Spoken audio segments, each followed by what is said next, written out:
सर्वमङ्गलमाङ्गल्ये शिवे सर्वार्थसाधिके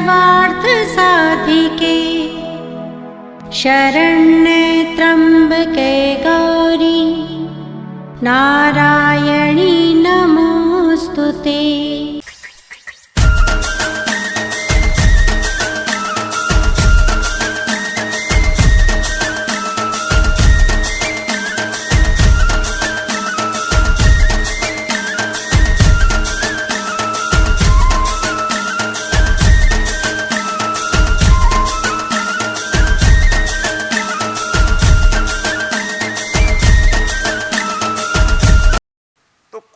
करके इन्होंने हां कर दिया। हाँ ठीक है आप बालक दे दीजिए, उत्पन्न होगा तुरंत आइएगा, मैं बलि चढ़ा दूंगा। बहुदेव ने कहा अच्छा चलो ये भी सही। बहुदेव ने कहा तथास्तु कह के निकल गए। ये खुशी खुशी घर आए। कुछ दिनों में इनकी पत्नी गर्भवती भी हो गई और बड़ा सुंदर सा बेटा पैदा हुआ, नाम था रोहित। बड़ा प्यारा सा बेटा। जैसे ही पैदा हुआ, अभी सूतिका गृह से मां और बेटे दोनों बाहर नहीं निकले थे। वो कहते हैं ना, जन्म लेते समय भी सूतक लग जाता है, कहते हैं छूत लग गया है, और मृत्यु पर भी वही होता है महाराज। कहते हैं ना भैया कि लग गया है इनके घर थोड़ा सा, किसी शुभ काम में ये शरीक नहीं हो सकते। तो सूतिका गृह से अभी निकली भी नहीं थी रानी, वरुणदेव परीक्षा लेने के लिए आ गए। कहने लगे महाराज वादा है ना, तो निकालिए बच्चे को और चढ़ा दीजिए बलि। कहें देखें क्या करता है ये। अब राजा ने अपनी बुद्धि का घोड़ा दौड़ाया। कहे महाराज आप देवता हैं, अब आपसे क्या बताना, आप तो शास्त्र हमसे ज्यादा जानते हैं, है ना। अभी सूतिका लगा है, सूतक लगा है, और सूतक में मैं कैसे प्रवेश कर सकता हूं अंतःपुर में, और अभी बलि देने योग्य भी मैं नहीं हूं क्योंकि सूतक लगा है मेरे यहां 40 दिन का। 30 दिन बाद तो मां ही बाहर निकलेगी, 10 दिन मुझे और रहना पड़ेगा।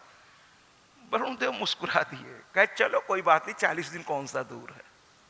सूतक खत्म हो गया महाराज, बच्चा बाहर आ गया। राजा ने खूब उत्सव मनाया, खूब ढोल नगाड़े बजे महाराज, है ना, लोग खूब आनंद मनाए। वरुण फिर आ गए, कहे महाराज अब सूतिका खत्म, बलि चढ़ाइए।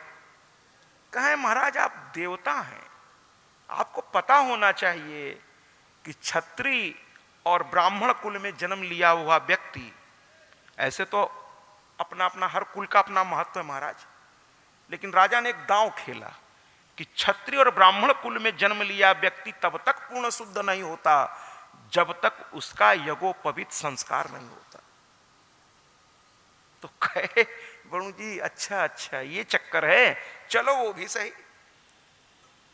भाई ब्राह्मण की एक उम्र में होनी चाहिए, क्षत्रिय की अलग उम्र बताई गई है शास्त्र में कि अलग अलग उम्र में इनकी यज्ञोपवीत इस उम्र में हो जाना चाहिए।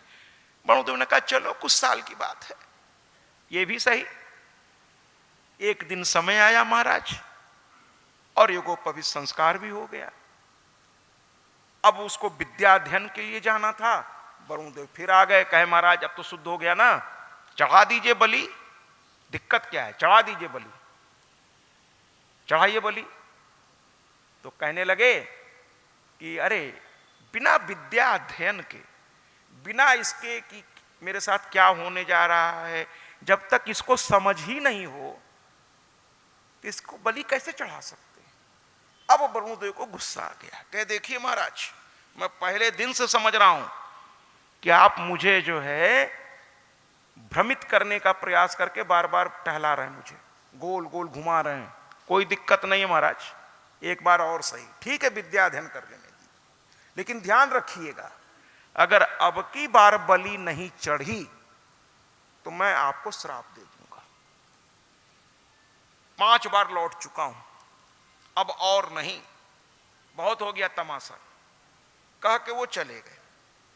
अब इधर रोहित थोड़ा बड़ा हो चुका था, तो कहने लगे राजा से, मतलब बच्चे उस रोहित से कहने लगे, कह रहे तुम्हें पता है तुम्हारी बलि चढ़ने वाली है।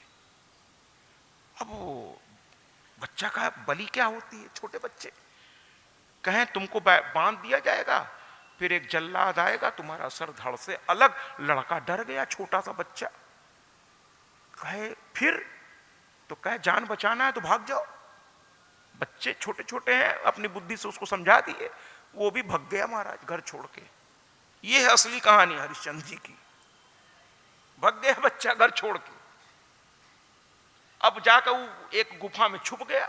राजा चाहते तो उनको ढूंढने में एक सेकंड भी नहीं लगता। महाराज थे वो, पूरा गुप्तचर विभाग था, पूरा सेनापति था। अगर एक बच्चे को ये लोग नहीं ढूंढ सकते, वो अयोध्या की सेना, ये कोई मानेगा?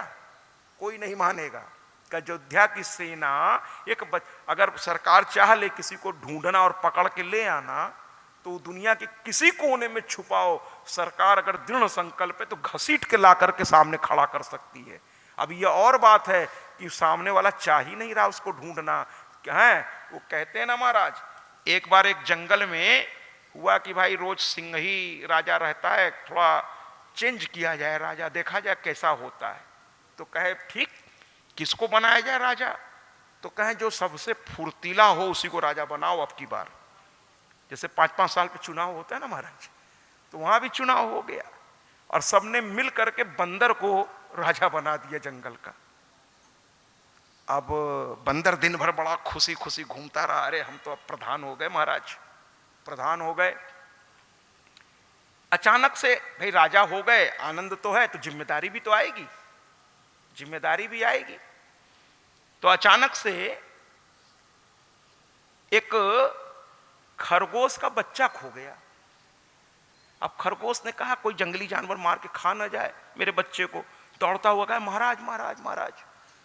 बंदर ने ऐसे पूरा बैठ, हाँ बताओ, है ना। वो कहते ना तुम्हारी चाल बता रही है कि अभी नई नई, मतलब कुछ लोग जब कोई शोहरत, कोई दौलत, कोई एकाएक आती ना, तो महाराज कुछ लोग तो पचा लेते, कुछ लोग नहीं पचा पाते। तो कुल मिला करके वो कहा बताओ समस्या क्या है? कहे महाराज हमारा बच्चा सुबह से नहीं मिल रहा, अब आपके पास नाम है तो आप महाराज हैं हमारे। तो कहने लगा अभी लो। और इसका तो उठा, एक डाल पे गया, फिर वहां से दूसरा, फिर तीसरा, फिर चौथा, पांचवा, खूब छलांग लगाया चारों तरफ घूम घूम के। खरगोश का ये यहीं पे घूम रहा है जोर जोर से। कहे महाराज क्या कर रहे हो? बच्चा ढूंढो। कहे वही कर रहा हूं। कहे क्या कर रहे हो? कहे देखो बच्चा मिले ना मिले हमें नहीं मालूम, मेरे प्रयास में कोई कमी हो तो बता दो। यही हो रहा है आजकल, अधिकतर जगह ऐसे ही हो रहा है। दिखावा ज्यादा है कि हम कर रहे हैं, हो कितना रहा है वो तो आप जान ही रहे हैं। मैं किसी का विरोधी नहीं हूं, ना मेरा किसी से कोई लेना देना है, जो है वो है। मैं ये नहीं कह रहा हूं कि काम नहीं हो रहे हैं, काम बहुत हो रहे हैं महाराज, लेकिन कुछ जगह पर अभी भी काम प्रॉपर तरीके से नहीं हो रहा। जिम्मेदारों को उधर देखना पड़ेगा कि क्यों नहीं हो रहा। तो कुल मिलाकर के वरुण देव चले गए। राजा ने कहा कुछ दिन और बला टली, उधर लड़का ही भग गया। अब राजा को बहाना मिल गया। कहे अब क्या? वरुण जी आए, कहने लगे महाराज अब तो बच्चा आपका पढ़ भी लिया होगा। अब मुंह बना के वरुण जी, कभी कभी आदमी दिखावा बहुत करता है ना, मुंह बना के क्या बताएं हमारा बच्चा ही भग गया। तो कह रहे तुम्हारे पास इतनी सेना है, एक बच्चा नहीं ढूंढ पा रहे हो तुम लोग? कह क्या बताए, बहुत ढूंढवाए मिला नहीं। अब वरुण जी कहा बहुत हो गया। कहे मैं तुम्हें श्राप देता हूं कि तुम्हें जलोदर रोग हो जाए।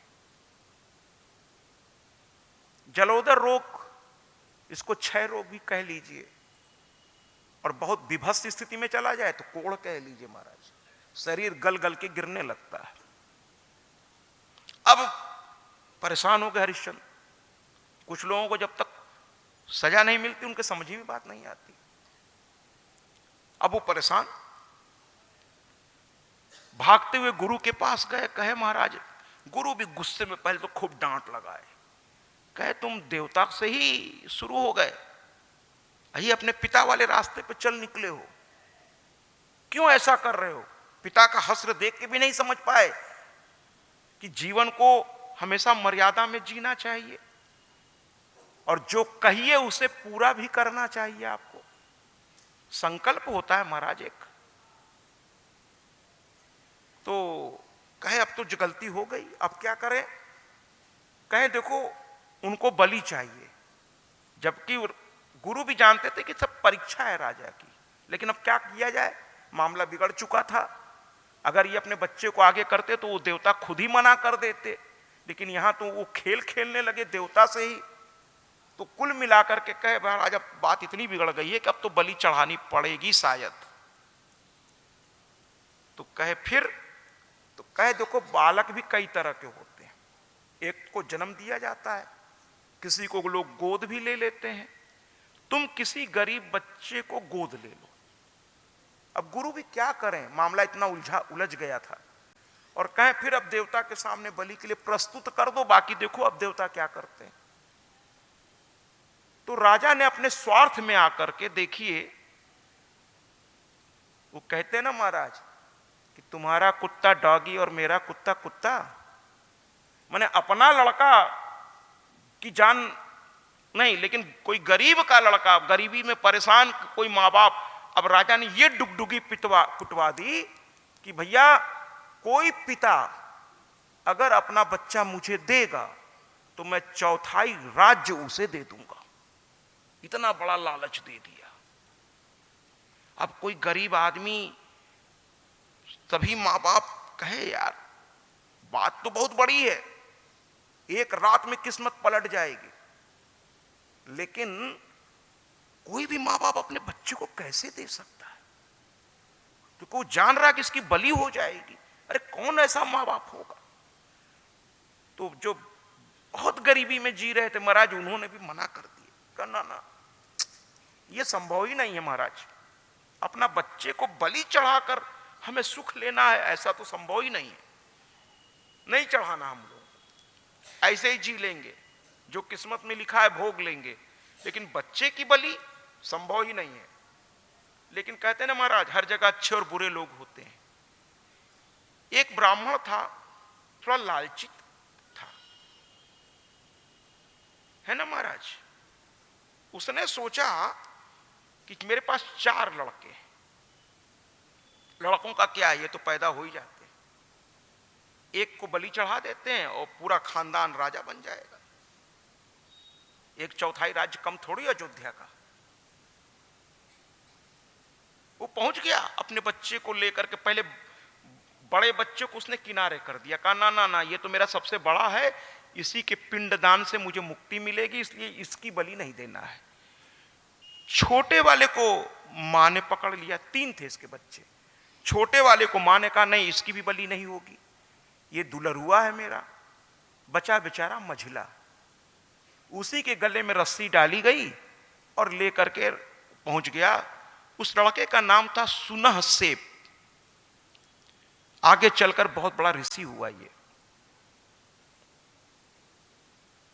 इसको लेकर महाराज के पास पहुंच गए, कहने लगे ये मेरा बेटा है। कहे तुम्हारा बेटा? राजा को भी आश्चर्य हुआ, कोई बाप इतना लालची हो सकता है, पैसे के लिए अपने ही बच्चे का गला कटवाने आ गया।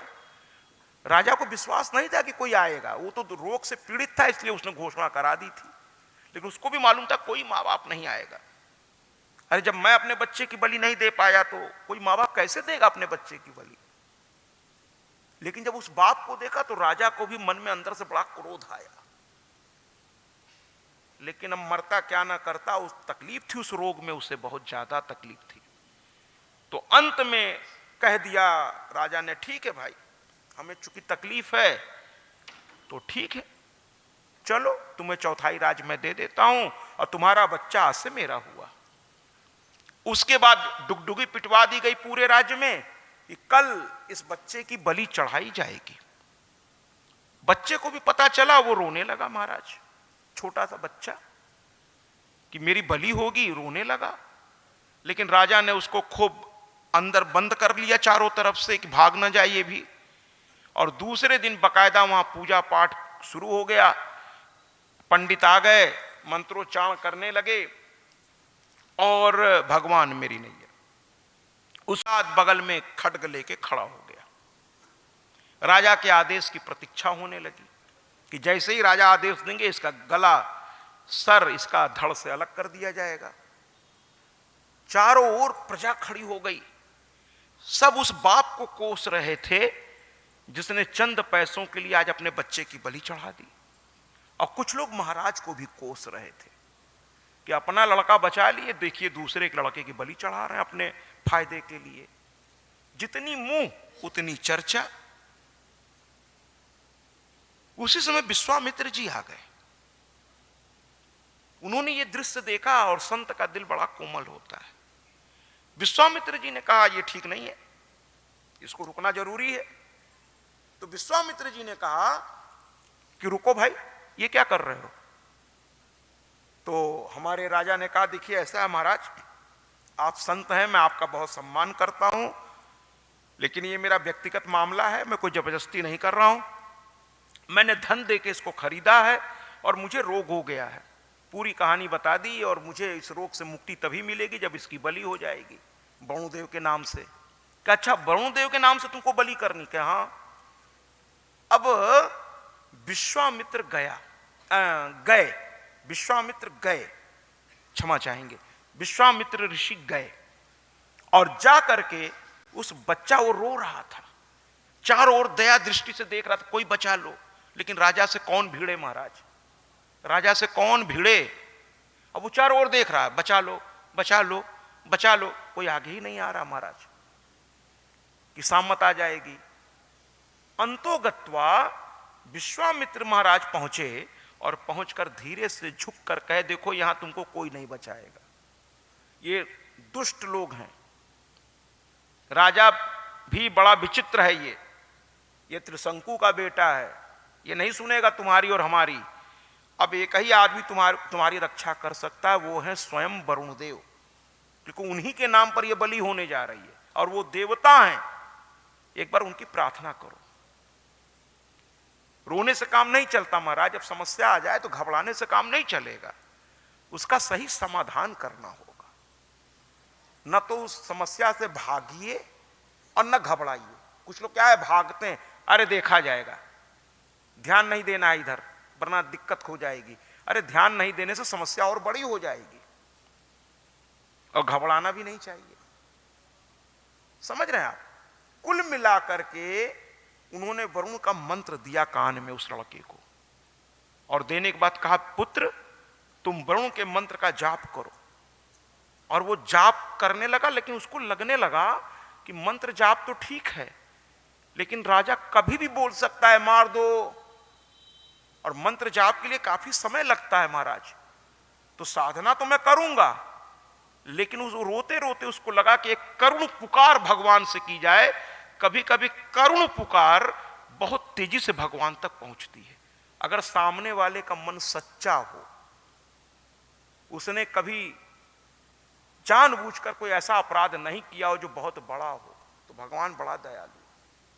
संतों की सेवा की हो, भगवान की सेवा की हो, है ना, मर्यादित जीवन जिया हो, माता पिता और गुरु का सम्मान किया हो, तो भगवान तक आवाज जल्दी पहुंच जाती है। अतिथियों की सेवा किया हो, और ये तो अभी बच्चा है, दिल का सच्चा है, इसलिए उसकी आवाज पहुंचेगी महाराज। उसने एक करुण पुकार लगाई और कुछ ऐसा कहा, भगवान मेरी नैया उस पार लगा देना, अब तक तो निभाया है, आगे भी निभा देना। भगवान मेरी नैया उस पार लगा देना, अब तक तो निभाया है, आगे भी निभा देना। भगवान मेरी नैया उस पार लगा देना, अब तक तो निभाया है, आगे भी निभा देना। भगवान मेरी नैया उस पार लगा देना, अब तक तो निभाया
ने गाया, वरुण देव महाराज प्रकट हो गए।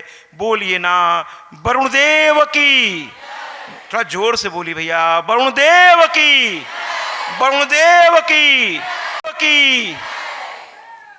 इस प्रकार से वरुण देव प्रकट हो गए, कहने लगे मुझे कोई बलि वली नहीं चाहिए, किसी देव को कोई बलि चाहिए ही नहीं महाराज। अगर बलि करना ही है तो अपने अहंकार का करिए, अपने काम का करिए। काम, क्रोध, लोभ, मोह, मद, मात्सर्य, ये जो कमजोर, काम माने ये जो जीविका है वो नहीं, काम माने वासना, उसकी बलि करिए, है ना महाराज। और इसके अलावा किसी बलि की भगवान को आवश्यकता ही नहीं होती। वो कहते हैं मुझे कोई बलि चाहिए ही नहीं, है ना। भगवान दो ही चीज स्वीकार करते हैं, एक तो भक्त का भाव और दूसरा दुष्ट का अहंकार। यही दो चीज भोजन में भगवान प्राप्त कर लेते हैं। बाकी सब तो जो है महाराज ठीक है, आपका भाव है, चढ़ाइए, ये भाव ही तो है, ये सब ये भक्त का भाव ही तो है, भगवान स्वीकार कर रहे हैं महाराज। भाव में बड़ी ताकत होती है। कुल मिलाकर के उन्होंने कहा मुझे तो बलि चाहिए नहीं था, मैं तो राजा को देख रहा था महाराज, करता क्या है, दिख गया। अब राजा थर थर कांपने लगे, दौड़ करके गए, पैर पकड़ लिया, नाक रगड़ रगड़ के माफी मांगने लगे। कहने लगे महाराज गलती हो गई, गलती हो गई, गलती हो गई। वरुणदेव को दया आ गई। कहने लगे अब आज से क्या करोगे? कहने लगे आज से जो कहूंगा वही करूंगा और जो करूंगा वही कहूंगा, इसके अलावा अब कुछ नहीं करूंगा। उसी दिन से ये सत्यवादी हरिश्चंद्र कहलाए महाराज। यहां से शुरू होता है सत्यवादी हरिश्चंद्र की वो कथा जो अब आप लोग जानते हैं। अब यहां से शुरू होगा। हो सकता है ये कथा भी आप लोग जानते हो, इसमें कोई दो राय नहीं है। तो सत्यवादी हरिश्चंद्र की कथा यहां से हम लोग बचपन में सुने। अब जो शुरू कर रहा हूं, ये बड़े सत्यवादी थे। वरुणदेव चले गए, सुना सेब को विश्वामित्र जी लेके चले गए और जिंदगी फिर आगे बढ़ गई महाराज। इन्होंने अब चूंकि अच्छा बनने का संकल्प ले लिया, और अच्छा बनने के लिए क्या क्या करना चाहिए महाराज? सबसे पहले तो अपने जबान के पक्के होइए। बुद्धि दूसरों को धोखा देने के लिए नहीं बनी है महाराज, बुद्धि स्वयं की रक्षा के लिए बनी है। धोखा देना बुद्धिवान व्यक्ति का कर्तव्य है ही नहीं। बुद्धि दूसरों को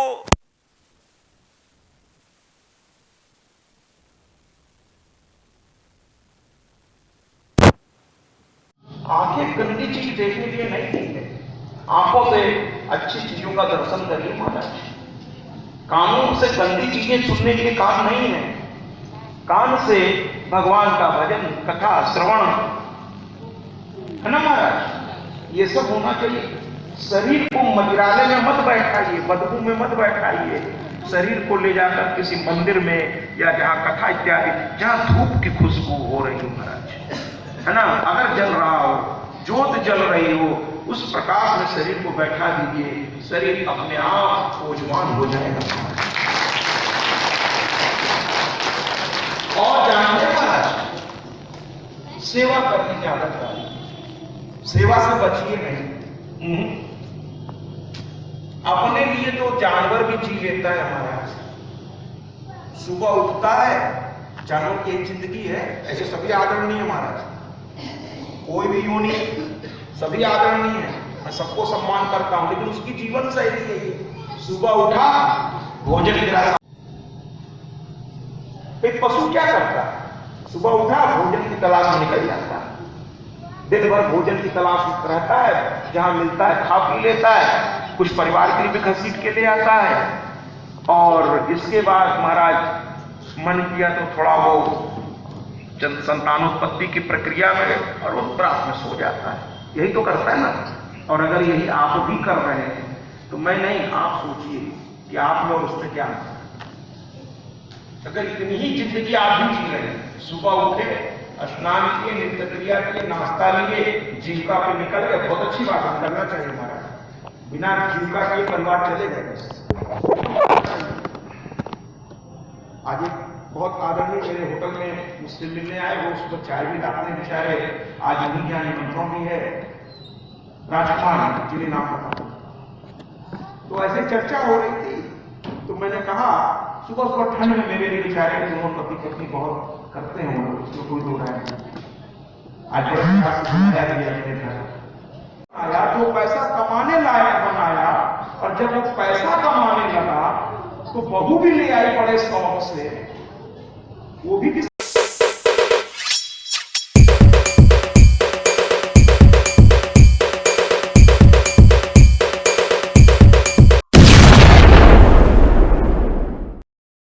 सत्याजी महाराज देवी भागवत कथा व्यास।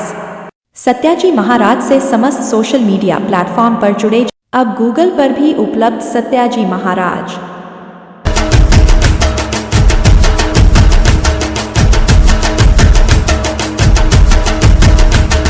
यूट्यूब पर भी उपलब्ध सत्याजी महाराज।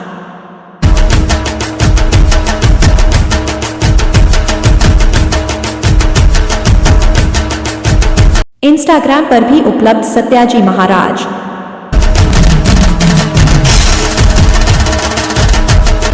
फेसबुक पर भी उपलब्ध सत्याजी महाराज।